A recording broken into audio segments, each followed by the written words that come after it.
Hello and welcome to India's World. Today we will discuss the renewed attempts being made for peace and stability in Afghanistan. Representatives of over 24 countries met in Islamabad earlier this month as part of the Heart of Asia Istanbul Process initiative. This process was launched in 2011 to prompt and promote Afghan peace efforts. The conference ended with calls for the resumption of Afghan-Taliban peace negotiations. A statement from the Pakistani Foreign Ministry said that all efforts for dialogue between Afghanistan and Taliban groups will be explored and encouraged. Earlier, Afghan Foreign Minister Salahuddin Rabbani had announced that the United States, China and Pakistan had expressed their willingness to work with Kabul on peace efforts. He said he hoped to see positive moves in the coming weeks. Rabbani said that Afghanistan would welcome all those opposition elements who renounce violence, who accept Afghanistan's constitution, and who disarm and join the government-led peace and reconciliation process. To assess the outcomes of the Heart of Asia process and the current situation in Afghanistan, we have with us three distinguished experts. We have with us Ambassador Vivek Katju. He's been India's ambassador to Afghanistan, Myanmar and Thailand. He handled the Afghanistan-Pakistan desk for 6 years in the Ministry of External Affairs. We have Ambassador Rakesh Sood. He has served as India's ambassador to Afghanistan and Nepal and as permanent representative to the Conference on Disarmament in Geneva. And we have with us Mr. Rana, Banerjee, a former Indian Administrative Service officer. He was Special Secretary in India's External Intelligence Agency Research and Analysis Wing. He is an expert on security and intelligence and specializes on South Asian regions. I welcome you gentlemen to this discussion. Vivek, let me begin with you. How significant was the Heart of Asia conference in Islamabad as a regional as well as an international initiative to stabilize Afghanistan and bring peace to Afghanistan?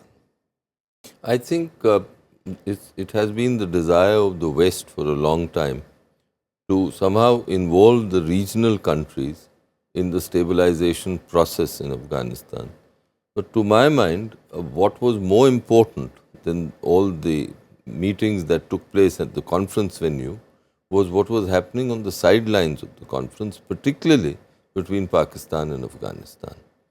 You will recollect that earlier in the year, I think it was in June, that there was an effort shepherded by the Americans and the Chinese to get Pakistan to get the Taliban onto the negotiating table with Kabul.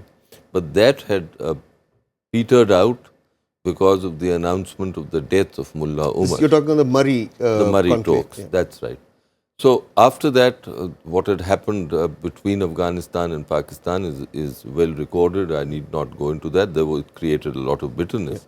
Yeah. So there was another attempt on the sidelines of this conference to see that Pakistan again begins to rein in the Taliban so that they can come to the negotiating table. Now, the Pakistanis have given all commitments, but whether those commitments will be fulfilled remains to be seen. Okay, we'll discuss that in a bit. Rakesh, the Heart of Asia conference argues for regional integration through security, connectivity, infrastructure, trade and investment. But given the tensions between nations in the region, how realistic are these objectives, or are they ideal objectives to be strived for, to be tried for? You're right, Bharat. But I think it is important to remember that the Islamabad conference was actually decided, last year at the Beijing. There have been 4 conferences so far. Right. So Istanbul, Kabul, Almaty and Beijing. And this was the 5th.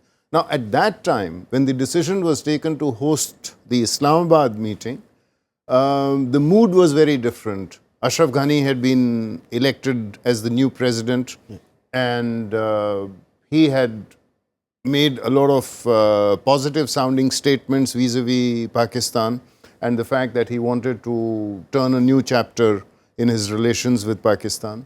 And it was under those circumstances that it was decided that there would be this conference. However, as Vivek very rightly said, by the time the conference actually happened, there had been a lot of souring of relationship. President Ashraf Ghani himself has gone on record and made very, very critical comments. He has talked of the bomb-making factories and from where people are sent across, suicide bombers are sent across, and innocent Afghans lose their lives, and he's blamed Pakistan for it.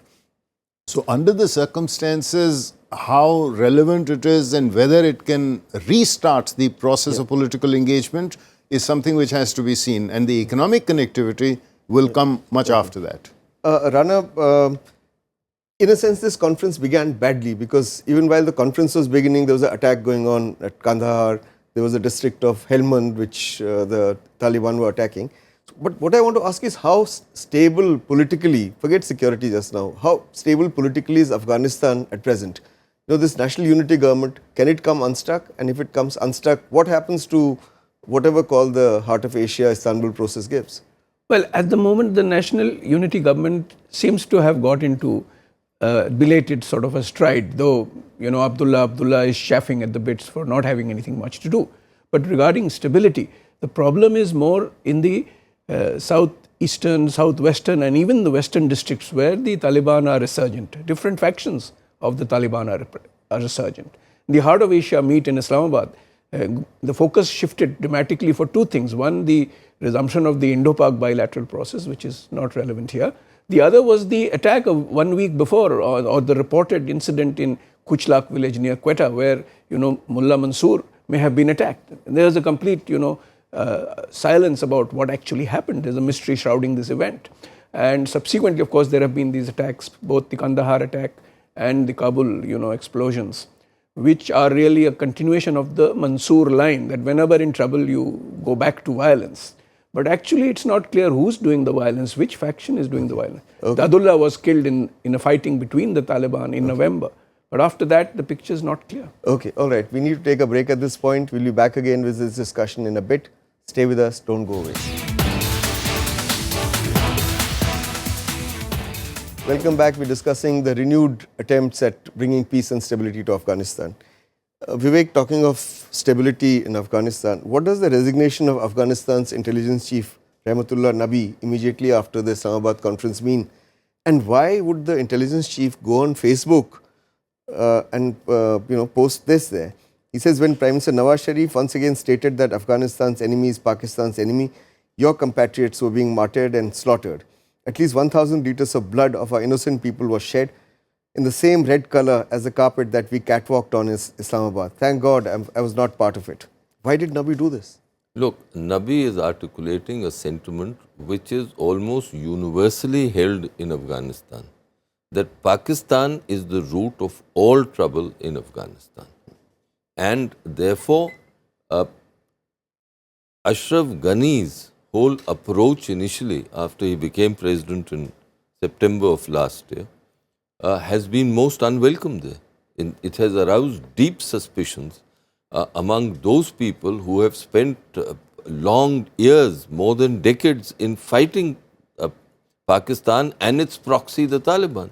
So he was articulating a sentiment that you are walking that road again, having been bitten in June after the Murray talks. So what is happening? And you can understand his deep unhappiness.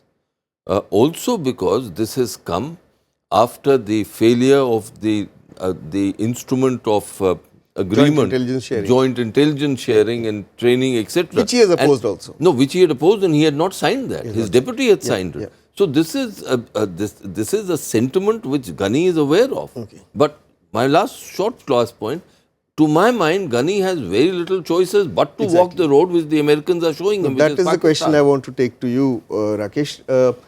You always hold a dialogue with people who differ with you, who are working against your interests. That's what this dialogue process is all about. So how can you say don't talk to Pakistan and say Pakistan is responsible for the Taliban? Well, it's not a question that you hold a dialogue with those. Yes, to an extent, but well, either you fight them, finish them off, otherwise you hold a dialogue. But you can hold a dialogue provided you are able to see that the end result is something on which you can agree upon. I think one of the biggest problems of the so-called peace dialogue with Taliban is that nobody really knows with whom the dialogue is being held. Because, as you know, President Ashraf Ghani kept asking for evidence that this dialogue was supported by Mullah Omar. It is only because he wanted that kind of stamp of approval which would give greater legitimacy to the dialogue. Now, when that stamp of approval was not forthcoming, that is when the news came out that actually Mullah Omar had died 2 years ago. Now, whether it was 2 years ago or more, we really do not know. So we don't really know who is supporting the dialogue or who is legitimizing the dialogue. And because we don't know that, we don't really know what the end game of the dialogue is. Okay. But Rana, for 2 years, Pakistan was pretending to get the dialogue started with a dead man, Mullah Omar. By their own reckoning, he had been dead for 2 years. So they were making a fool out of their interlocutors in Afghanistan. And now, in Washington. And in Washington. And now, if it cannot be proven that Taliban leader Mullah Akhtar Mansoor is alive, that he too might be dead because there are rumors that he's dead, then who do you conduct the dialogue with? The question that Rakesh is asking. It's exactly the problem, because Raheel Sharif, when he recently went to United States, there was a lot of pressure on him to deliver on bringing the Taliban to the table. I mean, so far, the Afghan government and others in the heart of Asia have been endorsing, dialogue which will be Afghan-led and Afghan-owned. But it hasn't happened because the Pakistanis are unable to control any particular faction of the Taliban and get them onto the table. This is the problem. And they've also changed the leadership in Qatar. I mean, they've sent the Sher Abbas Stanekzai there, who is again supposed to be closer to the Mansoor faction. But then what happens to those who were there earlier? Sayyid Tayyab Agha and Agha Jan Muhtasim, all these people are sullen and resentful. And they are separately in touch with the Afghan authorities. Okay. Vivek, even if Pakistan could get all the Taliban, all factions to talk to Kabul, what sense does it make for Pakistan to do this? Because if through this dialogue the Taliban become merely a junior partner in Kabul, it doesn't serve Pakistan's purpose at all. I think you are substantially right.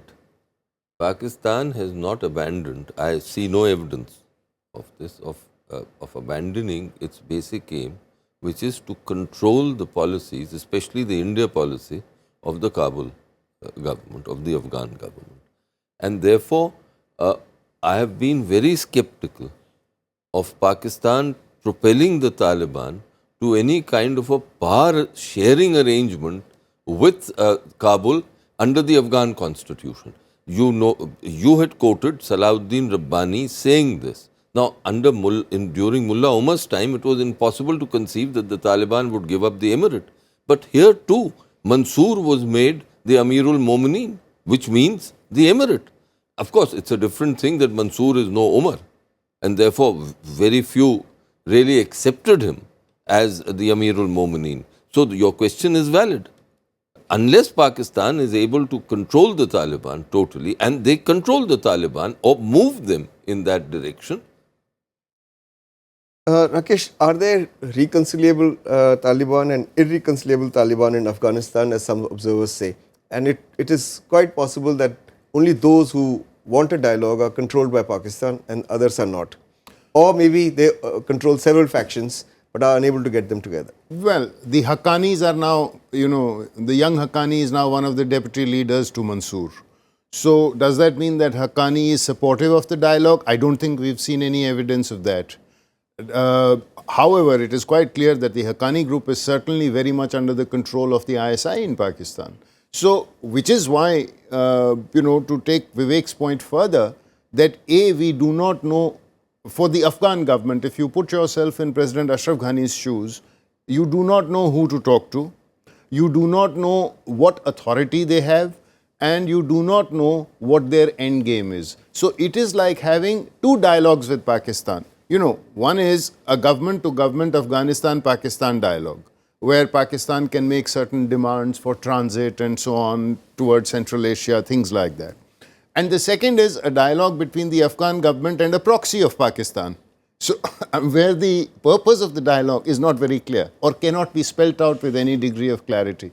And I think that is the reason why we have not seen this process of reconciliation go very far. Do you agree with him? Or? Substantially, yes. One other reason is that whenever there has been concerted effort from the Pakistani military leadership, the problem has been the Taliban's own fighting between the various splinter groups, and whoever wants to assert resorts to the path of violence and attacks against the Kabul. Kabul. So you're saying Pakistan doesn't control the Taliban? They have been unable to do so far. But yet they shelter them. Yes, And if they get wounded, they take them to their hospitals and treat them. that's absolutely correct. Okay, all right. We need to take a break at this point again. We'll be back again with this interesting discussion in a bit. Stay with us. Welcome back. We're discussing attempts at stabilizing Afghanistan once again. Vivek, was one of the aims of this Heart of Asia conference to demonstrate to all the regional players that each one of them has an incentive to stabilize Afghanistan?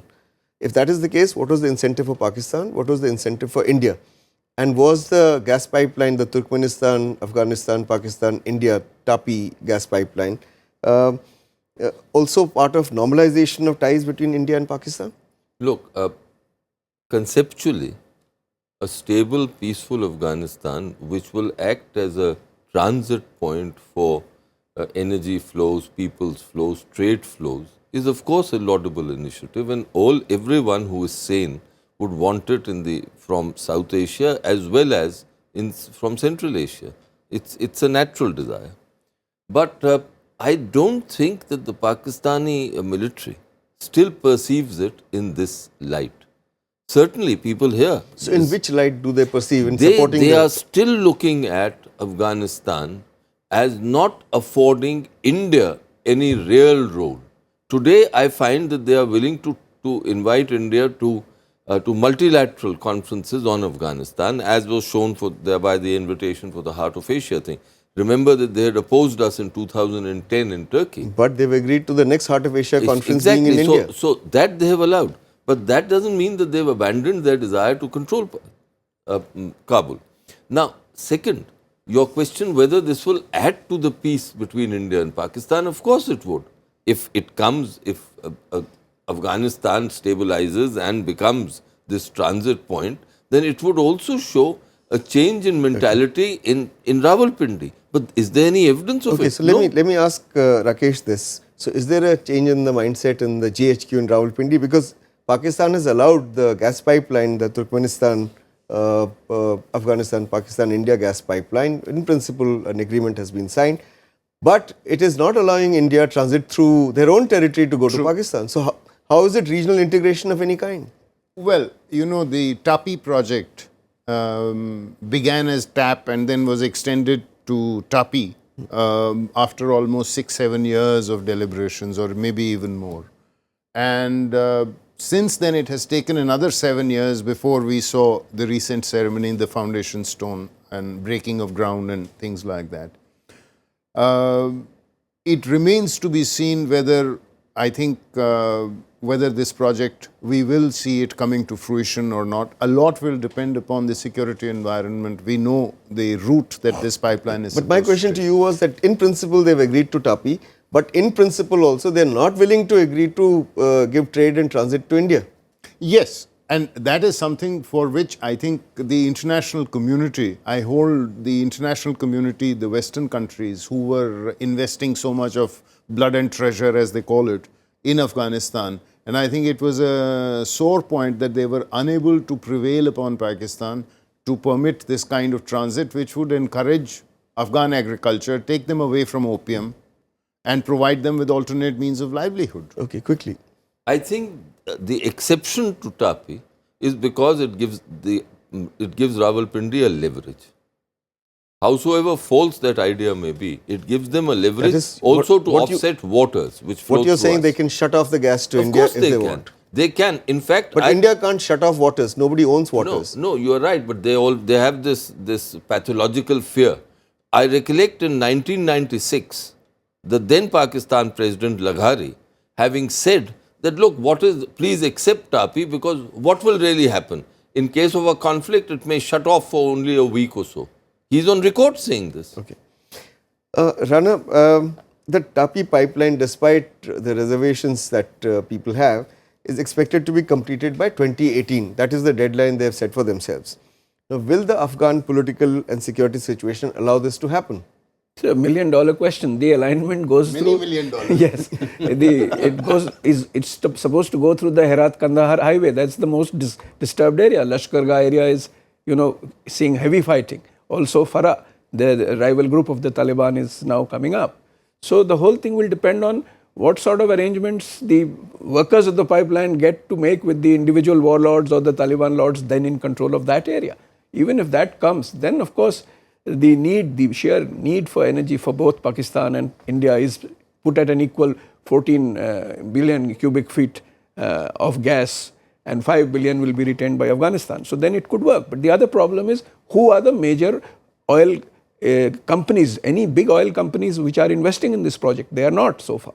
Unocall, or the only company which is this Dubai company which is called Dubai Trading or something, they have shown some interest. The Japanese have given a huge loan for energy development in Afghanistan, so they might get a stake Japanese in this. and Koreans may come in, but only if there is a stability. So far it's only China and this Dubai company. But there is no oil major. There was a French oil major, Total, which was involved. They pulled out. Yes. Unocalp also pulled out, as Rana said. So right now, you've got some element of financing from Japan, from perhaps South Korea, from ADB. But we don't really have an oil major taking part in this project. Yeah.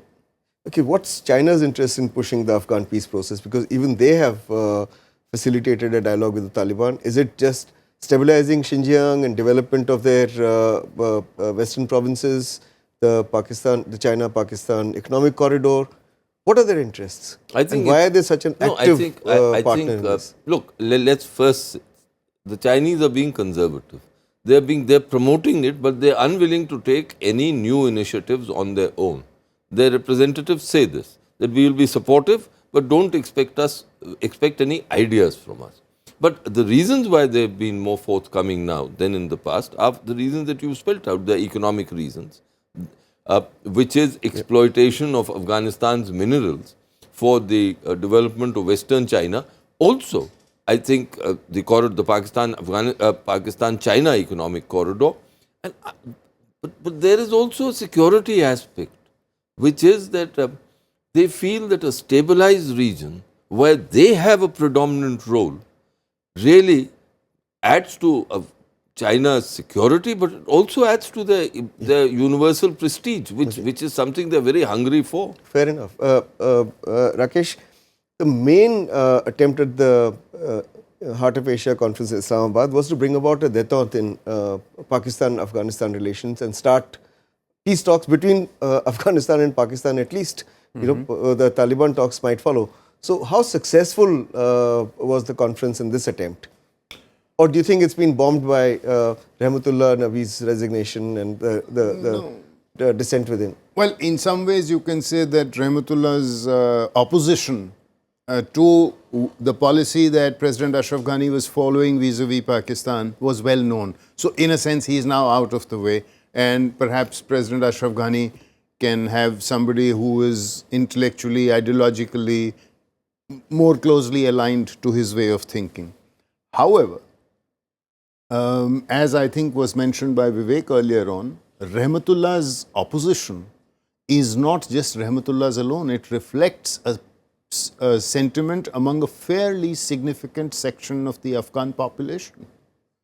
So, to that extent, it is vital that President Ashraf Ghani take this particular section along with him in terms of the pace at which he manages his so-called peace initiative or, normalization with Pakistan, because otherwise President Ashraf Ghani may well find that by the end of next year, when there is an election due in the United States and you will get a new administration, he may find that he loses his principal backers, namely President Obama and Secretary Kerry.